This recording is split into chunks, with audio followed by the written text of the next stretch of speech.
Join us this week as we descend into the darker side of human nature and uncover the shadows that dwell in the unknown. From chilling true crime and gruesome murders to spine-tingling paranormal encounters that defy explanation, we're peeling back the curtain on things that go bump in the night. So grab a flashlight and maybe a blanket, because you're listening to The Guilty and the Ghostly.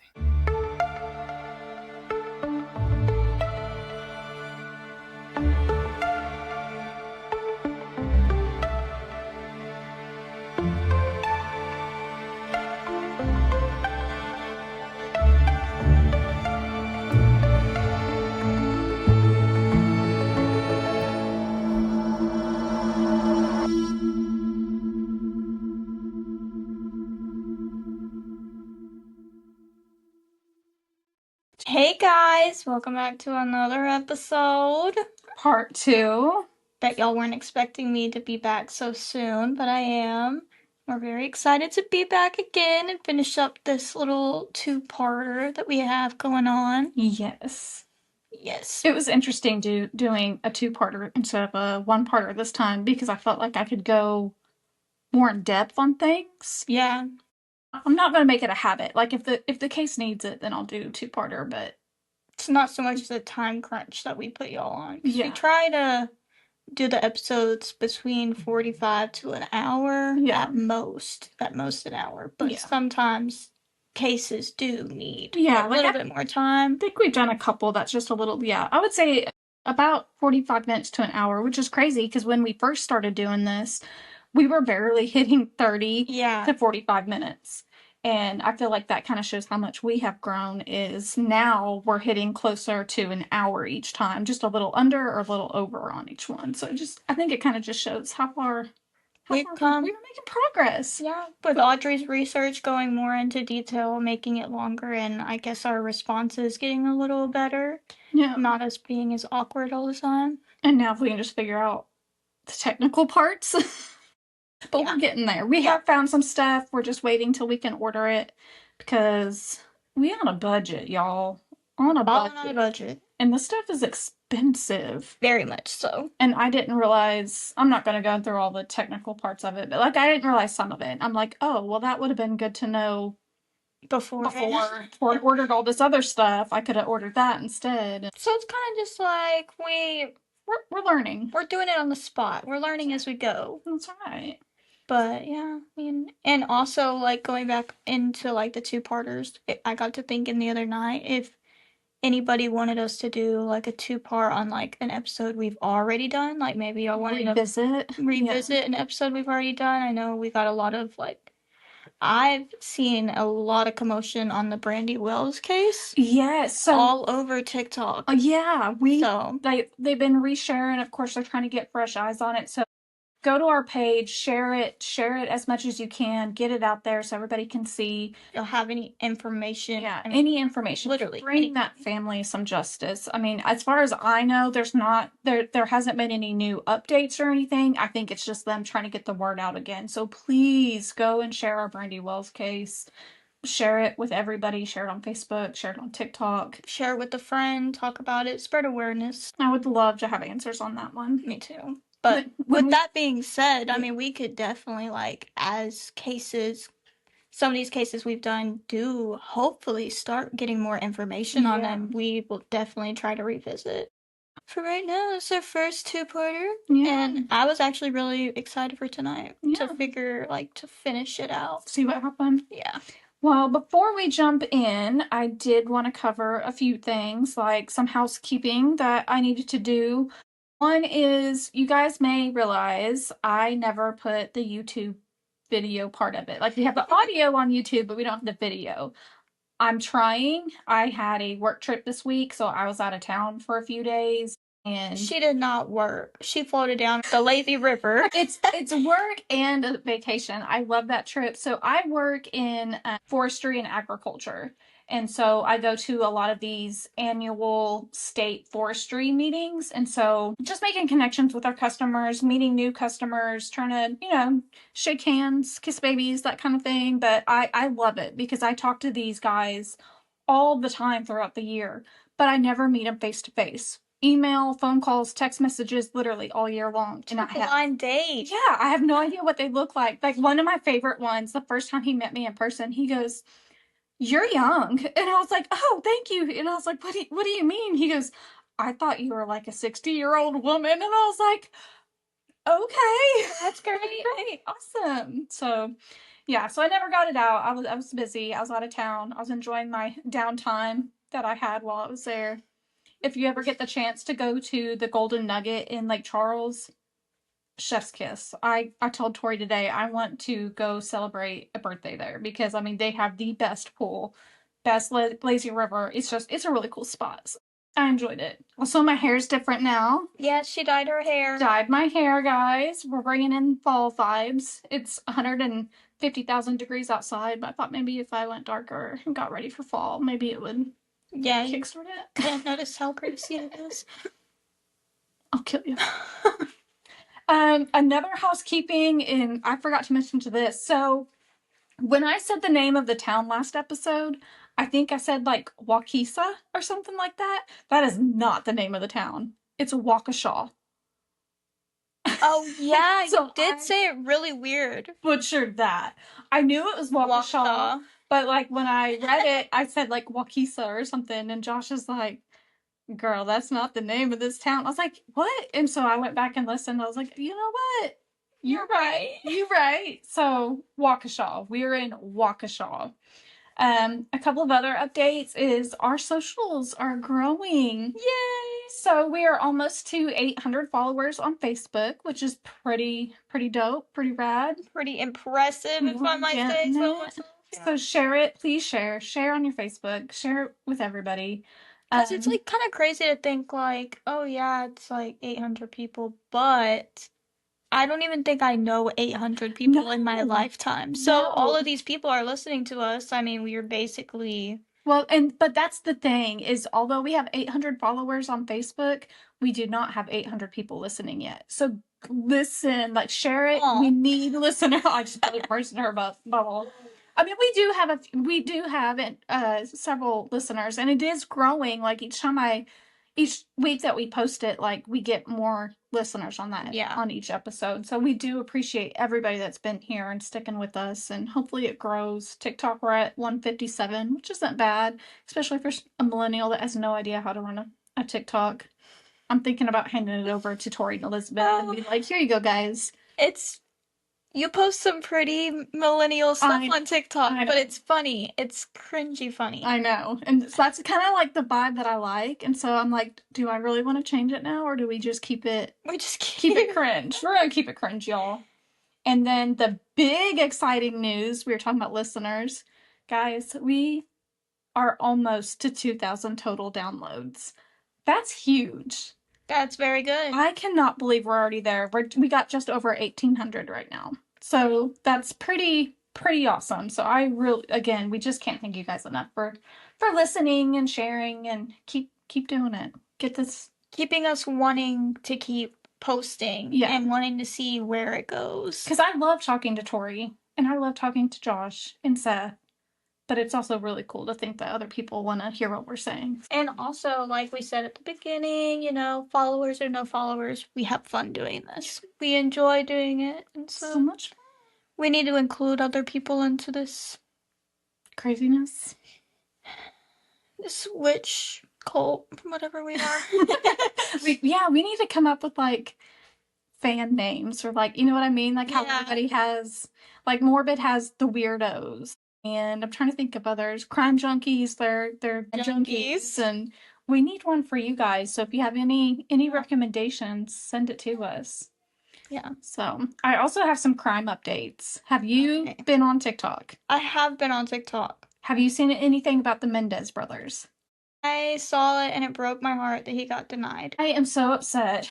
Eric Mendez was denied parole. And if you know true crime, you know the Menendez brothers. Like, you know what they've gone through. And you also probably know about Gypsy Rose. So this is the point that I make when talking about it. I know what you're going to say, and I agree 100%. She had everything to do with what she did. She got released. She got a chance to start over, have a better life. Why can't we do that for them? I wonder if, okay, and I don't mean to be that person, but it really makes me think, like, is genders playing a role in it? Yeah. You know, like, exactly. If it would have been a man who killed his mother and not Gypsy Rose, would have gotten released? Exactly. And that's just like, it's so unfair. And also, Lyle is supposed to be going on trial. Mm-hmm. And if they accept him and not his brother, oh my gosh. But at the same time, I want him to be released. But also, like, if they release him and not his brother, that's heartbreaking. It's either way, things are gonna go south for and like I can imagine how like sweet and sour that would be for Eric. Like, thank God my brother is out. Thank God he can start over. He made it. Like, he got to get out. Here I am, Still stuck. Heartbreaking. It's horrible. If y'all like have different views on it, definitely like to see those views. Because I was kind of battling it at first because I was like, do they deserve to get out? But I feel like everyone deserves a second chance. They were young and knowing all the evidence now about the abuse, the sexual abuse, the physical abuse, emotional abuse, and what they went through, I feel like they've answered for their crimes. Isn't prison to rehabilitate these people and put them back out and make them a better person? Well, these guys have done that. They've served their time. You're telling them no, which is very ironic because of the case that we're covering and what we're fixing to talk about again. Yeah. It's wild. So we're definitely going to cover the Mendez brothers, but I kind of want to see what happens with Lyle before we do it. So another thing, I don't know if you've been keeping up with the whole Chrisleys, but they started their series. I guess I haven't been watching that one. Yeah, you know, okay, so you know they got released from prison. Mm-hmm. So now they're starting like a whole, like, I guess, documentary about their life in prison and after prison. Like, you're talking about the dad that he's blonde, the mom's blonde, the daughter's and the dad's a little fruity. Yeah. Yes. Okay. Yeah. You know what I'm talking about. Yeah. And how they got locked up for some stupid reason, and the judge literally said, like, I'm only doing this because y'all are celebrities, and celebrities have to, like, answer for, or not answer, but like set an example, like no celebrities over the law. I haven't watched that one very close. It's a crazy case, especially for how long they got locked up for such a little thing. Like, yeah, see, I don't know enough about that one. I don't know. I'm gonna cover that one if y'all want me to cover it. Cover it because I want to know. Because, like I said, I just kind of stayed away from it. It'd be nice to know the actual details of what happened, what they did, what led up to it. The other one that I want to talk about. Have you seen about the 7-month-old missing baby? Are you talking about where she was like at the grocery store? Okay, so and the guy walks up and said "Hola" and hit her. Yes. Well, update. It's not funny, it's but not, yeah, the it's crazy. Yes, the POV just he's like, wild. Yeah, and he hits him in the face with like a maraca, and I'm like, oh my gosh, like that. That's not what happened. Yeah. Well, update. Parents have been arrested. What? Today, the parents were arrested. Okay, so what happened there? So they have not released why they've been arrested. I mean, obviously we know why, but we don't know any details yet. We don't know what evidence they have. We don't have any of that yet.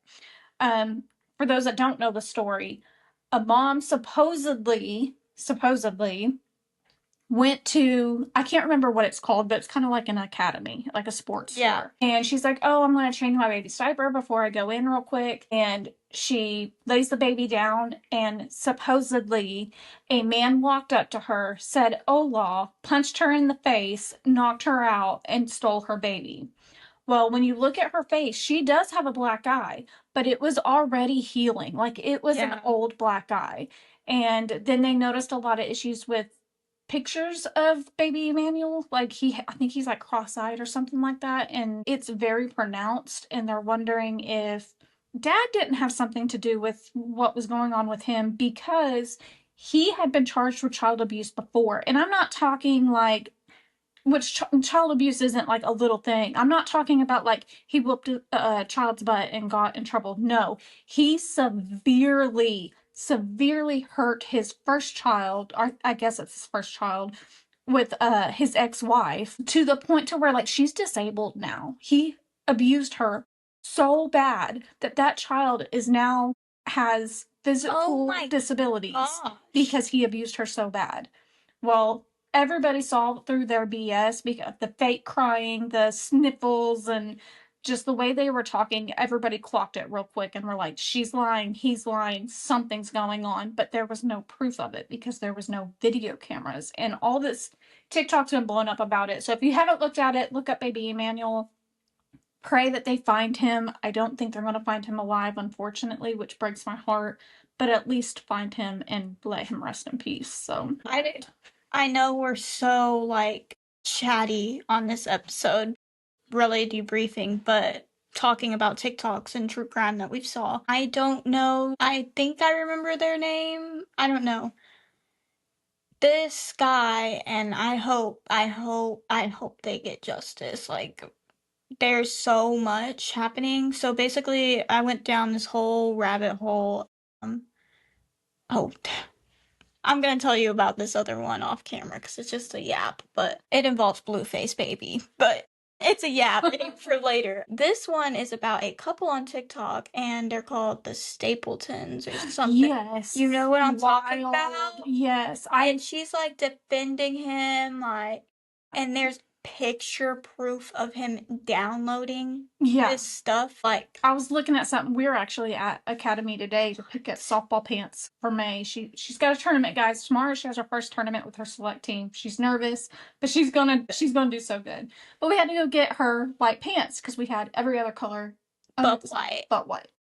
But I was looking at TikTok and I was looking at that one and they were talking about dropping names from like the jail or something like that they've been talking to, and people are like, don't put these innocent people out there that they were defending you as a friend because they didn't know the whole story, and now that they do, they have disowned you, and you're still releasing their name to the public saying, look, these people defended me. Yeah. So anyways, yeah, that's a whole thing. There's also another couple, I can't remember their name, but he's in jail, and she like posted like nothing happened, and he went to jail because they found like this hard drive that he had. Like, basically how they described it was, you can only have this like if you made the content yourself. Like, oh my gosh. And it was child. Yeah. Oh my gosh. Yeah. Well, and she was like, come with me to buy organic meat for dinner. Dinner for one, because your husband's locked up. Like, you're not gonna comment, and they're like, they have quite a bit of followers, and she's just like right over her head. I'm like, what are you? People like that are in denial. Like, are they narcissists? Like, do they think they can hide it in? I think that could be my biggest fear right there, is thinking you know someone, you're married to this guy forever, you have kids with him, and then you find like this out. Oh, I would not hesitate on to Who the kill Bleep Did I Marry. Do you ever watch Who the Bleep Did I Marry? No, but I need to. It's good. It's good. All right. Well, let's go ahead and dive into our case here. Yeah. Oh yeah. First a drink. Yeah. Homegirl over here treated me to my first Dutch Bros coffee. I'm a Starbucks girly. I'd never had Dutch Bros before, and she's like, you know what? It's so good. Let's get it. I always get their blondies, but I really like Seven Brew a little bit better. I got the Golden Eagle. Yeah. It's good, guys. Blondies is from Seven Brew. So not sponsored, but yeah. Seven Brew, Dutch Bros, Starbucks, any Dunkin', of them. We'll take any coffee. Any coffee, we'll take it. All right, so we are, just a little recap. That way we kind of remember what we talked about last week. 2014, Waukesha, not Waukesha or Keisha or whatever I said. Waukesha, Wisconsin. Peyton befriends kind of the weird kid in class named Morgan. They become best friends. 2 years later, Anissa starts school with the girls. So now all three of them are really good friends. Morgan and Anissa kind of gravitate towards each other, feel a little bit closer. Mm-hmm. And they're bonding over like dark things, creepypasta, horror, gore, and they're just a little quirky, out there. Yeah. Weird. Morgan and Anissa find the story of Slender Man on the internet, and they want to become his proxies. So in May of 2014, the girls have a sleepover for Morgan's birthday. The girls go to the park and they end up stabbing Peyton 19 times. 19 times. Morgan and Anissa leave Peyton there and take off after promising to go get her help, but no intention of doing so. They end up walking for about 5 hours before they are finally found on the side of the road, covered in blood. In the meantime, Peyton is found after bleeding out for 20 minutes, barely clinging to life. It said if the knife went the width of a hair deeper, it would have cut a major artery and she would have been gone. Peyton's rushed to the hospital while the other two are questioned about the events, both pointing the fingers at each other about being the leader of the plan. Morgan is emotionless and cold, while Anissa shows very little emotion. We left off where Anissa tackled Peyton to the ground and Morgan said, "Don't be afraid, I'm just a little kitty," and stabbed Peyton, and they're now questioning them. So I did a little bit more research and found a little bit more of their interrogation, so I have a quick little snippet of that. The detective actually asked Morgan how they started coming up with the plan, and did they just like start talking about it? Like, how did this come about? And Morgan was just like, yeah, yep. I think she even said, yep. She didn't say yeah. She was just like, yep. So weird. The detective asked, well, what was the plan? And Morgan just replied, to kill her. I might as well just say it. We were trying to kill her. And mind you, these are 12-year-old girls. 12-year-old girls. Two of them just stabbed their best friend. And she's just acting like she's telling them about going to get ice cream on a Tuesday. She again said, I don't know why it was necessary. It just seemed necessary. So this kind of made the detectives wonder, like, what's going on with her mental health? You know, is she easily manipulated? Does she have any control over making her own decisions? And so the detective again asked, why was it necessary? And all Morgan said was, because. Like, that's all she's, because. Like, what? So normally when criminals commit a crime, they always have an excuse of why. Like, she owed me money, or he did this. Like, they always have an excuse, but they're like, Morgan and Anissa really just didn't have a legitimate excuse of why they did it. It was like, we just did it because we wanted to do it. Basically, the only thing that they really mentioned was being worried something would happen to their family if they didn't do it. The detectives were trying to find out who's the leader, because they're trying to determine who they're going to charge with what, because that will affect their charges. Like, who decided on the plan, who actually stabbed her, who was a conspirator. Yeah, it does affect with how they're going to charge them. But both girls were still blaming each other, and Anissa said that she was actually surprised but also kind of excited to prove that Slender Man was real, because there are a lot of skeptics out there. She said she was surprised but didn't want to leave Morgan by herself, because who knows how many creeps are out there. Girl, you are the creep. You are literally the creep. It's so weird because Morgan was like so close with Peyton. Yeah, but yet she chose to do that with Anissa. Like, yeah, wild. And then we do determine that, which I may mention it a little bit later, Morgan is the one that actually stabbed Peyton. Yes. So the two original best friends are the ones that were, she actually stabbed her. Anissa then went on to talk about Jeff the killer, and that he was real, and that he had actually killed his family. So if he is real, then others could be real too, like trying to justify why she thinks Slender Man is real. She said that she thought she should tag along with Morgan. Like, those were her exact words. I just thought I should tag along with Morgan. Almost like she's trying to distance herself from what they did to Peyton, making people wonder if she fully understands, like, what's real life and what, like, did she think this was real life, or did she think, like, this is just a game? Like, did she not fully comprehend what they were doing? Yeah, was she, like, disassociating? Basically.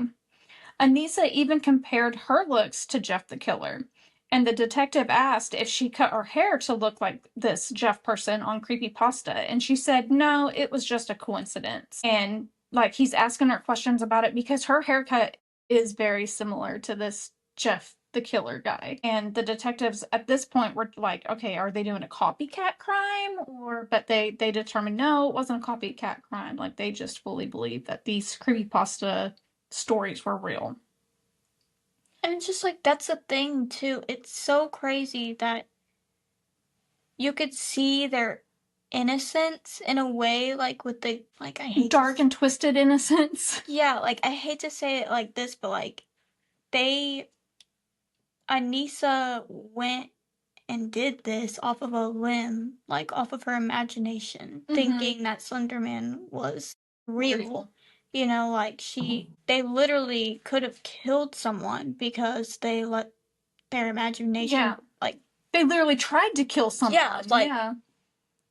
It could have been really bad for them. And Peyton wouldn't have lived, like, and if they would have finally snapped out of that, like, I feel like they were disassociated. Like, they were too young to understand what they were really doing, but they knew. Like, they kind of knew, but they didn't think it through. They just thought, we need to kill her, but did not think about what that actually meant.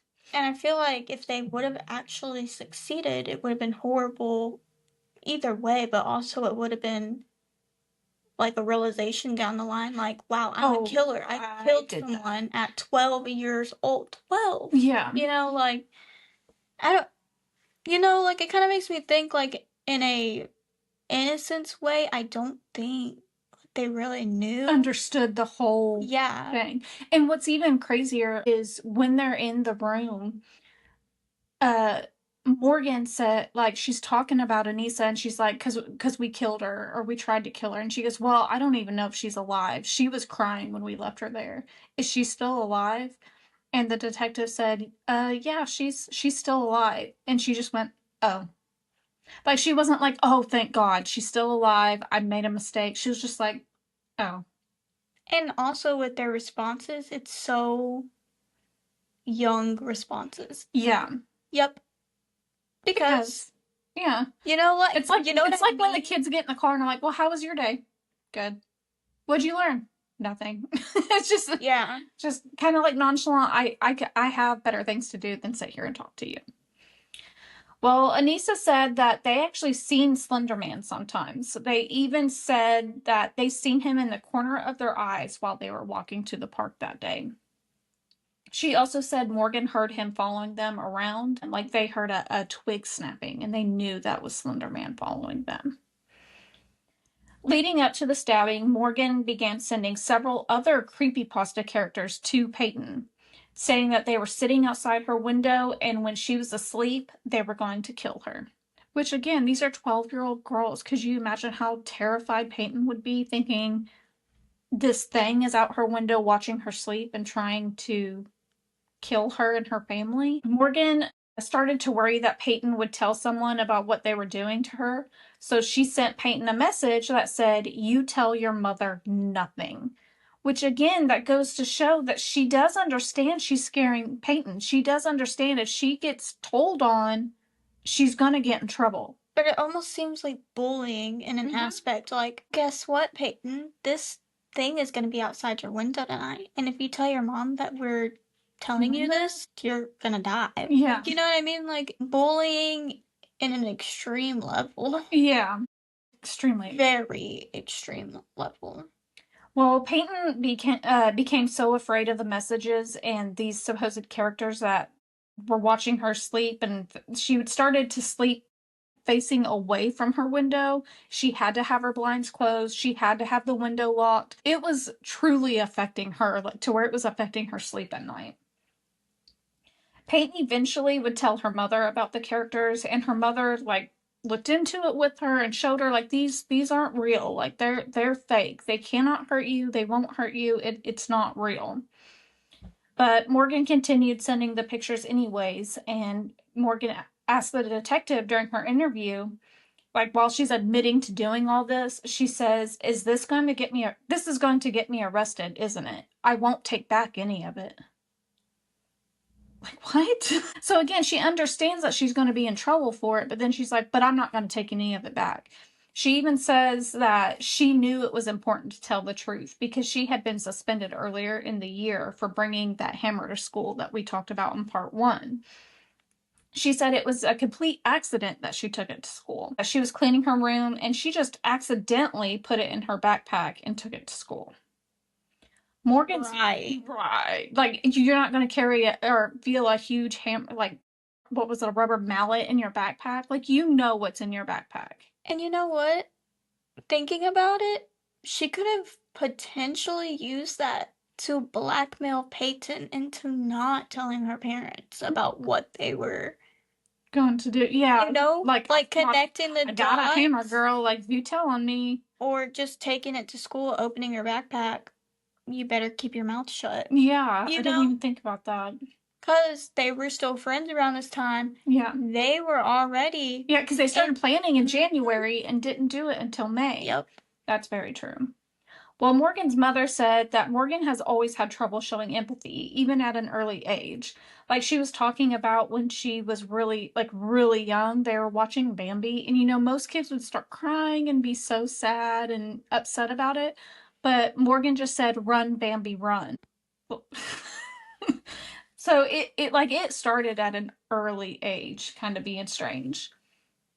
Morgan finally admitted to the detective that even though she was confused as to why they were trying to kill Peyton, she was in fact the one that did stab her. So she did admit, "I'm the one that stabbed her." She even blankly said, "I'm the one who did the final killing. I really don't know if she's alive though, because she was still crying when we left." And the detective did confirm at that point that Peyton was in fact still alive. Morgan said it was really hard to do it because she doesn't have a lot of friends and has a hard time making the few friends that she did have. She does, she also said that they take full responsibility for doing it. Like, she was just, again, very matter of factly, like, "I know what we did and we take full responsibility for what we did." The detective then started making her go over the events again. And they do that a lot in interrogations. Like, they want you to retell the story and see if it alters or changes. And Morgan's story does change. Like, I mean, not huge, but like at first she's like, "Well, Anissa grabbed the knife." Well, then the next time she told it, "Well, Anissa didn't grab the knife, but she told me to grab the knife." And then the next time was, "Well, Anissa was the one that stabbed her." And then he asked her about it again, and she's like, "Well, actually, I'm the one that stabbed her. I can't really remember. It's all foggy." Like, she just kind of kept on going back and forth, almost like, what do I say to not go to jail? Right. Basically. Right.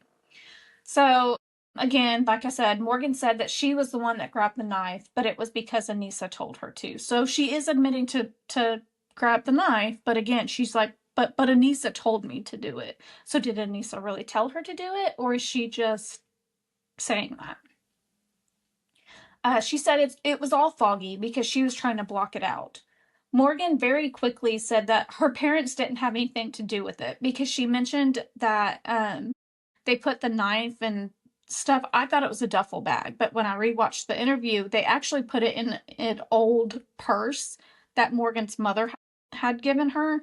And so she's like, "Yeah, we put it in the old purse, but my parents didn't have anything to do with it." So it's like she understood that them using something that belonged to her parents could implicate them. And so she immediately shut that down and was like, "But they didn't have anything to do with it." So again, she understands what they're doing is wrong and has these consequences, but she does it anyways.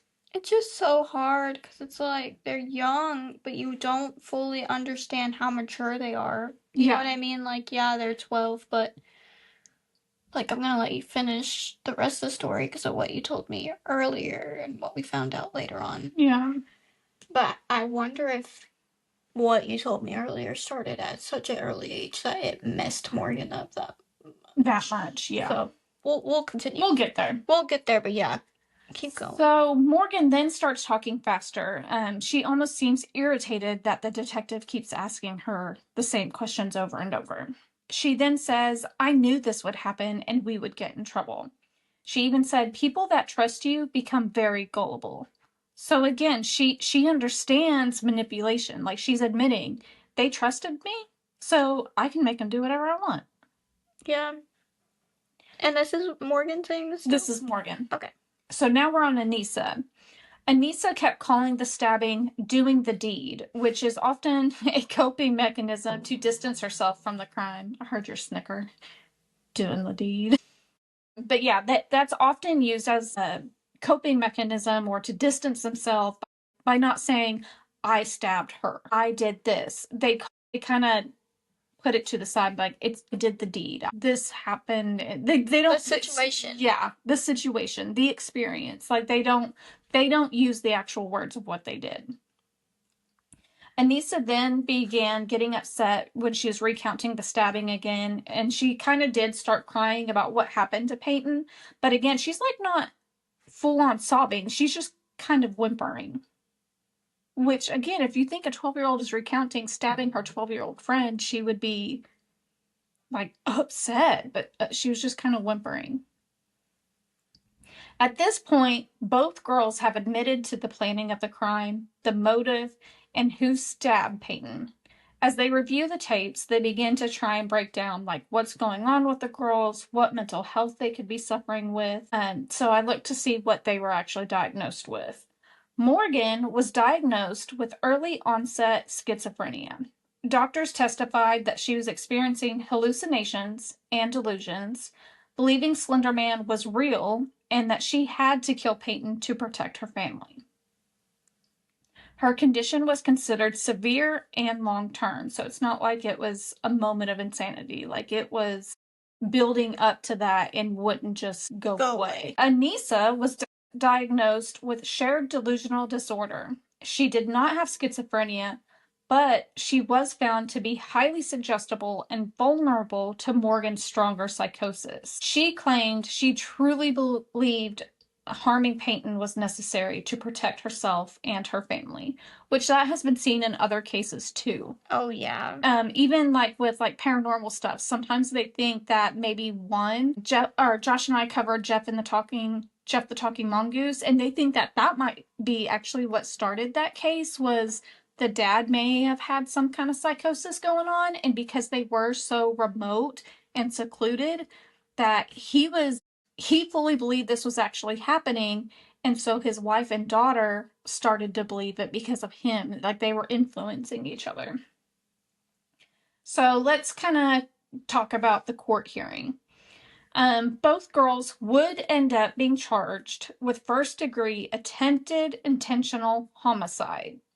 In December of 2017, Anissa would be sentenced to 25 years in a mental hospital after pleading guilty to being a party of second-degree intentional homicide. So in 2017, she was sentenced to 25 years? Yes. So she would be released 42.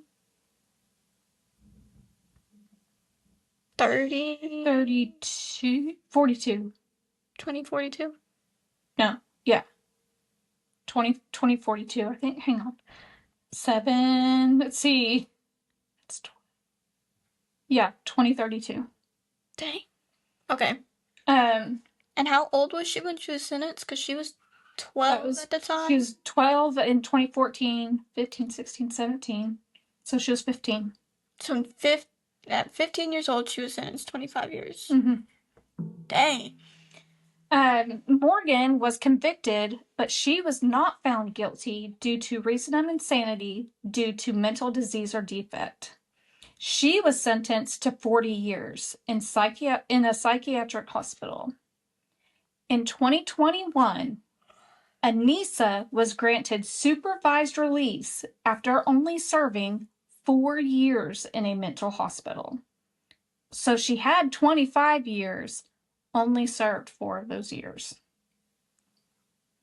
She did have like some requirements when she was released. She was ordered to live with her father. She had to receive psychiatric treatment and submit to round-the-clock GPS monitoring. Anissa, she was like influenced. Yes. Like, she's not the one that she's actually like the Mandela effect, basically. Yeah, except for Mandela. Not really. Mandela effect is like when you think something. Well, I guess kind of, yeah.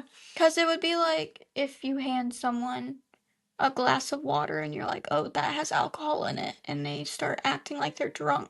Yeah, placebo effect, kind of. Placebo effect, yeah. That's what it's called. Because, I mean, Morgan could have been like Do you see a Slender Man? I could see him outside of my eye. And you can see like a black. And again, you're 12 years old. You're easily influenced anyways, and then you add mental illness on top of that. Mm-hmm.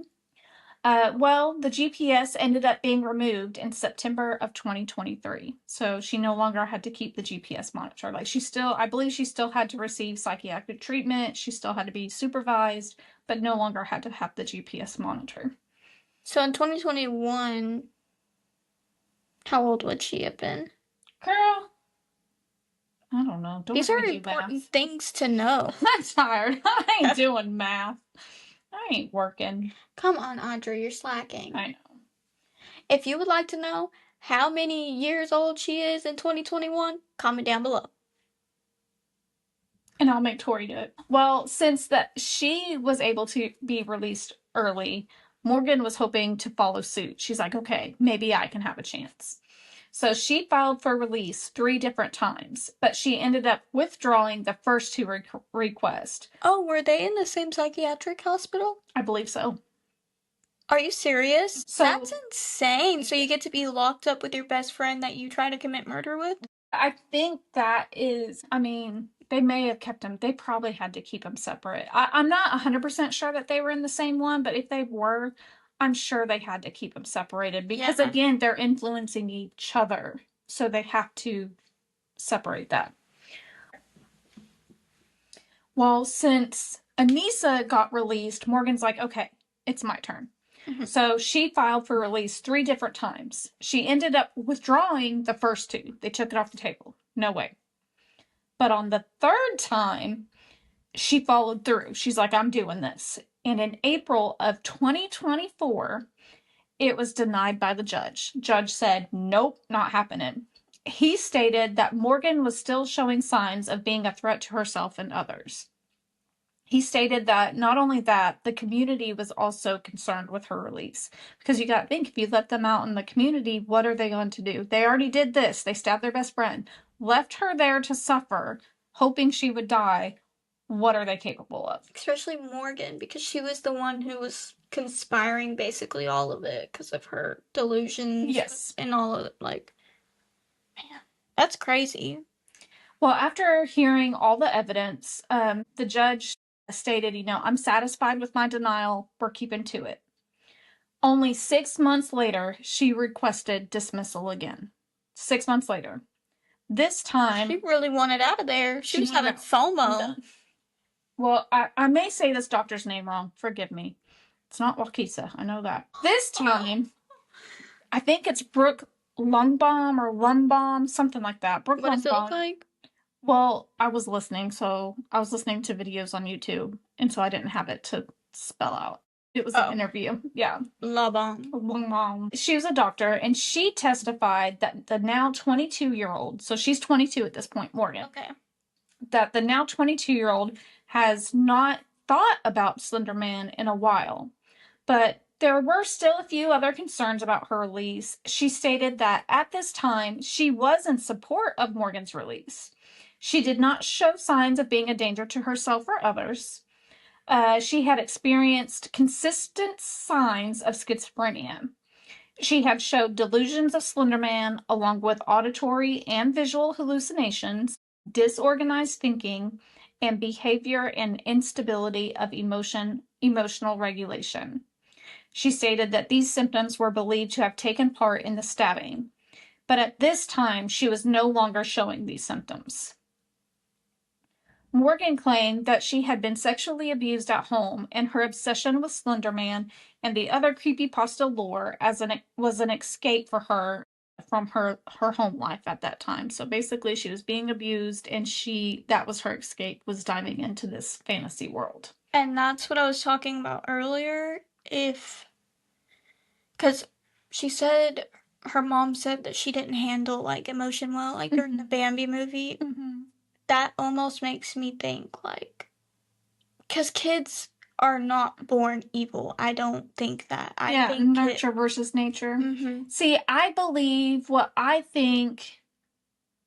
I kind of think the same thing, but I think there is nature involved. I think you can be more susceptible. I think you can have a chemical imbalance or something like schizophrenia. And I kind of think that with Morgan, I think the cards are stacked against her with the mental illness, and then you throw that on top of it, and it just snowballs from there. Yeah. But, I mean, it could have started very early on, and that's why she was so weird at school, too. She had to learn how to shut feelings off and not deal with this and disassociate from everything, so she wasn't going into the interview, disassociating from everything. Well, Morgan stated that it was difficult for her to process everything at the time due to her mental illness. Wow, imagine that. Didn't even know Audrey was going to say that next, and we were just talking about that. Basically, fantasy would blur with reality. The doctor also expressed concern that Morgan was vulnerable to manipulation or exploitation due to her experience as a kid, just like we were saying. It was difficult for her to create relationships. Again, same thing. She probably had trust issues if she was being abused at home. She didn't know who to trust, and it caused those issues. She then stated that Morgan had made headway, though, in her relationship with her mother, her grandmother, and her brother since her father passed away, which I'm not speculating. I'm not going to speculate. I couldn't find who she was abused by or like. But if you connect the dots, it's just in between. Yeah, it's odd that the relationship started building after the father passed away. But I have no idea, so I'm not going to say he did it. Like, I'm not saying that at all. But it's weird that. Just making an observation. Yeah. Exactly. But I'm on the same wavelength as you right now. They said that she seemed to have a good support system, and if she was released, she would be able to keep working on those relationships and building them. She would need to continue working on her mental health through her entire life, but that they had noticed major improvements in the last 10 months. One attorney brought up the question that if she's doing so well in the mental health facility, then why should she be released? Like, if she's doing so great, why are y'all trying to push her out? And that's when another doctor testified, and they said that basically that facility has done everything they could at that point. She's basically reached the end of how much they can help her, and she needed to learn how to further better her mental health on her own with the help of professionals and gain some independence. So like they've done everything they can at this point. Yeah, I mean she's been in there since she was like 12. And she's 22.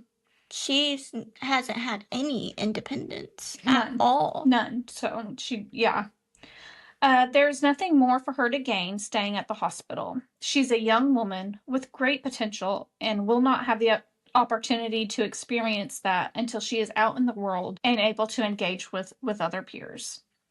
Both doctors agreed it would be in her best interest to leave the facility. They don't want her to stay in the hospital and become hopeless. That would have more of a negative effect on her and could create an issue within herself, creating a larger chance of her becoming a danger to herself. Her risk to others would stay the same if she stayed or was released, but her risk to herself would grow if she stayed.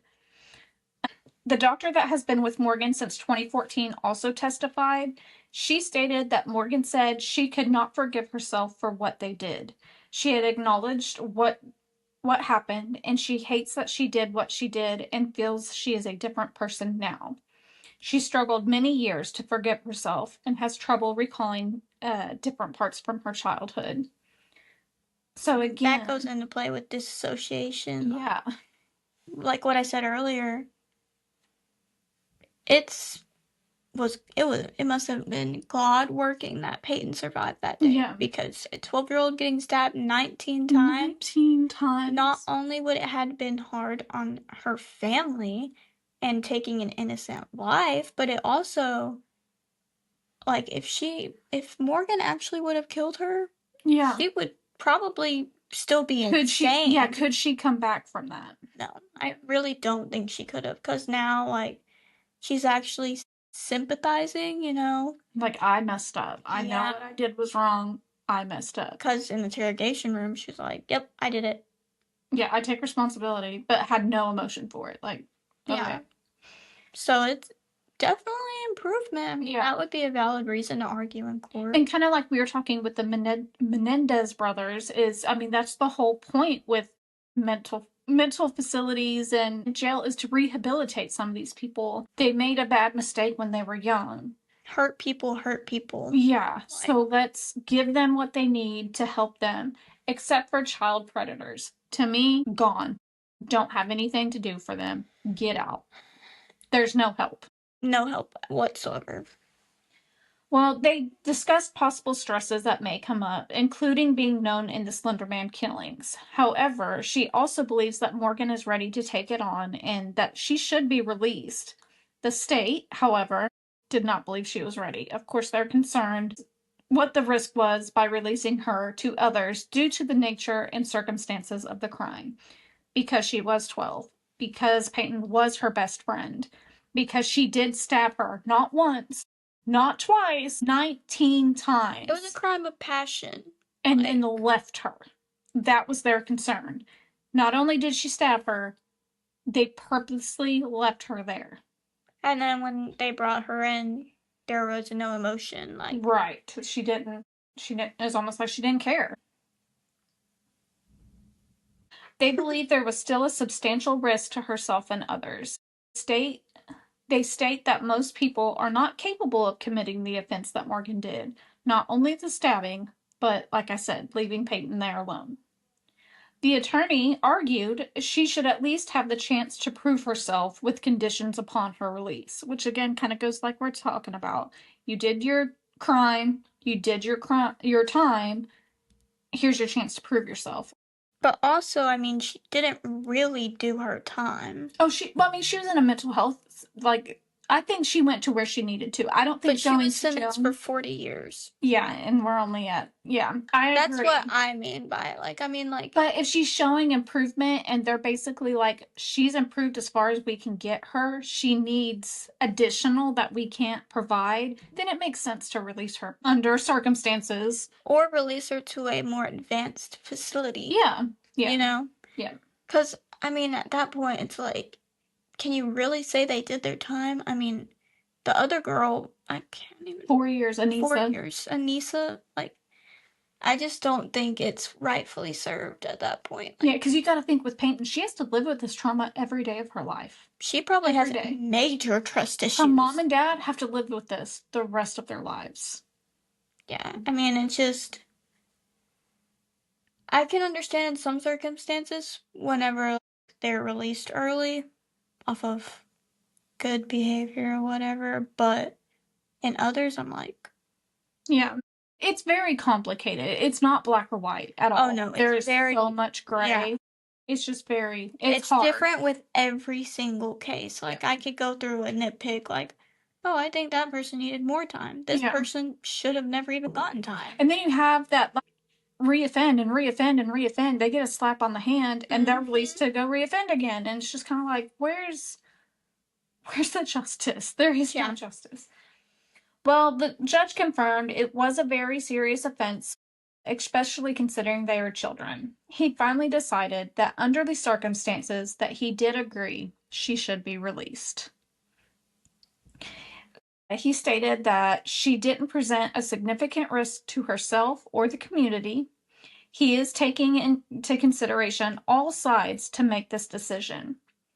He then granted the petition. He said she can be released under certain circumstances. She would not be able to just walk out completely free. Her team would have to establish a plan. So her team had to establish, okay, she can be released, but here's what we're going to do to protect herself and the community from her. These are the steps we're taking. So June 17th of 2025, so just 2 months ago, they approved a release plan that stated that Morgan could be released to a group home. They did... Let me think about how I need to say this. So originally they were just going to release her back into the community that she was at, in a group home there. But Peyton's mother objected and was like, I don't want Morgan in any proximity to my child. If it is not fair, it is not right for you to release her back to the community that my child lives. She has to live with this, the trauma of what they did, and be looking over her shoulder every minute, looking to see if Anissa and Morgan are there. So that just goes to show that Peyton still lives there in the same town. And they're like in their 20s now. And I mean, if you could connect the dots, she probably has trust issues to move to any other different town. You don't want to be away from your parents. Like, I mean, that. Oh, God. I can't even imagine. Can't imagine. So Morgan's attorney said, you know what? What if we send her to Sun Prairie instead of being closer to the victim's family after Peyton's mom objected to it? They also included the condition that any changes to GPS monitoring or placement would require court approval and not just administration. So her team can't just be like, oh, we're changing this. Like, it has to go through a whole court process to do it, which I agree. On July 1st, 2025, Morgan appeared virtually in court for a final hearing. The judge reaffirmed approval for the move to the group home and required 24/7 monitoring. Morgan's attorney emphasized that Sun Prairie Group Home offers better access to therapeutic services, including sewing, knitting, gardening, and he agreed. Like, I think that's a better placement for her anyways. They have all this stuff to offer. It keeps her away from the victim's family. Or I should say survivor. I'm going to call Peyton survivor because girl survived. Like, I'm a survivor. Exactly. Well, the exact release date was not confirmed, but it was estimated to happen around August 4th of 2025. So just earlier this month, August 4th, 2025 is when they estimated that she could be released to this group home. However, on August 8th, the Sun Prairie facility declined the placement of Morgan with them. They said, nope, we're not taking her. They cited that the publicity surrounding the case would be an issue. A new location has not been confirmed, and Morgan remains in the Winnebago Mental Health Institute in Wisconsin. And so I tried to look up like where Peyton is at today, and to be honest, there's not a lot of information, which I can imagine because again, if Anissa's released already, they're talking about releasing Morgan. She probably doesn't want to be in the public eye. She doesn't want to recount this all the time. She doesn't. She's probably trying to move on. Exactly. As best as she can. Yes. Well, in 2019, Peyton did speak publicly for the first time for a 2020 interview. Go watch it. It's good to see her. She is a badass. She stated, without the whole situation, I wouldn't be who I am. She also said that the experience inspired her to pursue a future in the medical field. As of 2022, Peyton was attending college and doing very well for herself. And that's about all I could find on Peyton.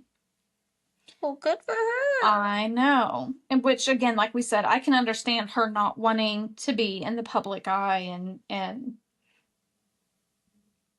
being worried about them finding her again. Because, yeah, they can say they're better. They can say that they've made all this work, and which they may have. And if they have, great. But as Peyton, I can understand that fear of them knowing where you're at, knowing where to find her. What if they're just pretending? What if they're manipulating the system, then that would be terrifying. I mean, also, like, I don't know if I would really be too worried about it now because of how much time has passed and it was just like a little fantasy with Anissa. Yeah.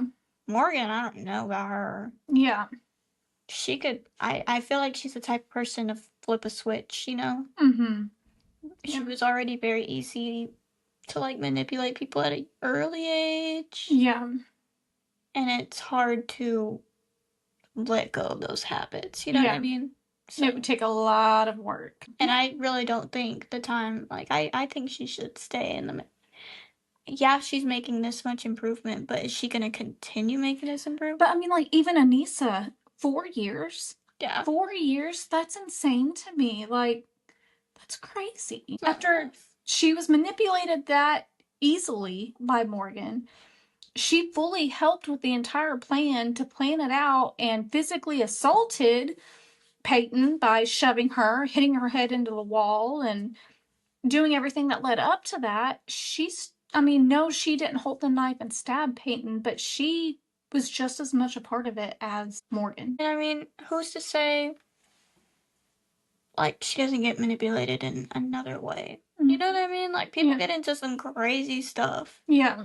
And she just got released just really easily. Like, too easy. Why go through this whole entire process, find out she's involved, you charge her, take her to court, just to release her 4 years later? Like, and what? She's 12, so that means she's released at 16. Her mind is still not fully developed. Yeah, like, what?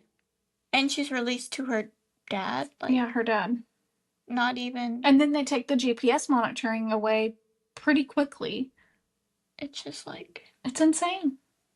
Insane. Do you know what I was thinking too? You know how that guy was on his jog and he found Peyton? The cyclist who's on a bicycle, yeah. Could have ended really badly if that guy wasn't good. Yeah. Yeah. Like, if she went all the way up to that sidewalk to try to get some help, what if that guy was sick in the mind? Snatched her up. You know, like, she definitely had an angel with her. Yeah, guardian angel for sure. And to fight. Like, I was watching the interview with her and they were kind of recounting her saying, and I did get a little bit more information when the cop came up. Peyton was still able to talk and she was like, my friend Morgan did it. So that's how they knew they had something to do with it. She said, my friend Morgan did it. And they said, what did they do? And she said, they stabbed me.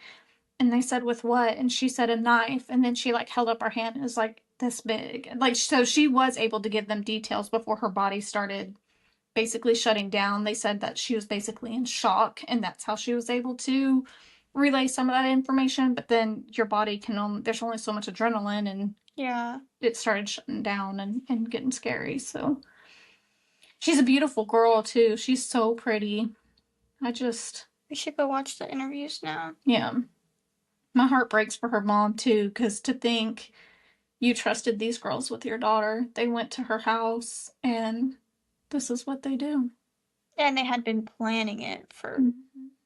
And to still, like, be friends with her while they're planning, knowing we're going to stab you one day or we're going to try to kill you one day, but still remain her friend. Just wild. Not right. It is wild. So tell us what you guys think. Did they get enough time? Should they have stayed longer? Mind you, they were released. Keep it in mind, the time that they did get wasn't prison or jail, a black hole, blacklisted site, nothing. It was literally just a mental health facility. But again, I do agree with that because it wasn't just a kid doing a bad thing. They had mental. I think what they should have done, this is just me thinking right off the bat, once they started seeing improvement with their mental health, they should move them to prison. But here's the issue when you serve time. Here's the issue though. A lot of inmates that go to prison, innocent ones, think of innocent ones that are sent to prison. Once they're released from prison, even though they are innocent from their initial crime and say they're released because were able to find DNA evidence and find out it wasn't them. Once they're released back into the population, a lot of times they reoffend because the prison system is so jacked up, they don't know any other way to live. So they fall back on that. So I don't think sending them to prison would have helped anything. I do agree that they went where they needed to be. But then the question is, how long? It's not necessarily to punish them. It's to get them the mental health that they need because they had all these issues before. And also, I mean, the people got to think, like, you've got to put yourself in the survivor's shoes and Peyton's shoes. I'd be interested to know what she thinks. Was it long enough? Does she agree? Like, she can't make all the, like, decisions, you know, it has to be the judge, but she should get some say. Like, yeah. I wonder if they did when they offered them the plea deal or whatever. I wonder if they consulted with the family and says, hey, if they plead guilty, this is what we're offering. Did they agree to that? Or did they ask the family, like, do you agree with this? Like, is this okay with you? Or did they just do it? Because sometimes they do. They do sometimes go to the family and say, we're thinking about here's a plea deal. Or they'll say, here's the plea deal. If they plead guilty, we get to avoid taking the stand and dragging everybody through this. But if they plead guilty, we're taking death off the table. Or we're taking this off the table. Or we're, they chalk up so many deals. So It's just interesting. Yeah, it makes me wonder, like, because if I were Peyton and I was 12 years old, going to the park with my friends, and they just start stabbing me 19 times, I almost die. I finally get justice for what these girls did to me, but then they're released. Then they get released. Not even 5 years later. I'm sorry, but I've gone through some traumatic events in my life, and I am still not over them. It takes a long time to get over the emotional trauma and everything else. And physical trauma. Mm-hmm. Like, yeah. She was 12, stabbed 19 times. Like, that is just, oh my gosh. Yeah. And these girls, like, they never worked a day in their life either, probably. Yeah. Like, I wonder if they have chores. I wonder if they have, like, chores at the facility. Like, you have, I'm sure, I wonder if they do kind of like prison, you've got the really wonder what they do, like, we should look into that. I wonder if we should go to the Rose State Hospital and see if we can, like, interview somebody there and be like, okay, what's it like? Like, what's a day in the life of somebody that is here for a crime? Do they just get to sit in their cell all day and do whatever they want, or do they have, certain requirements that they have? It'd be interesting. Yeah, I mean, in jail, do they have chores? Oh yeah, yeah. Like, you have the cooks, they have to be on good behavior and everything. They can't be on solitary confinement, but most of the time they have jobs.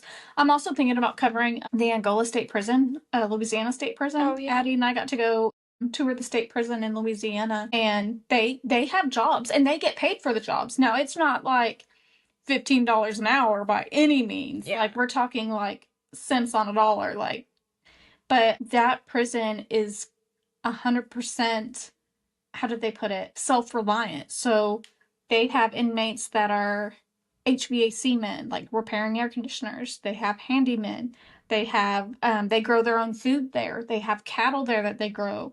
They make their own mattresses there. Like, it was so interesting. So one of these days I'm going to cover the Angola State Prison. It was pretty cool.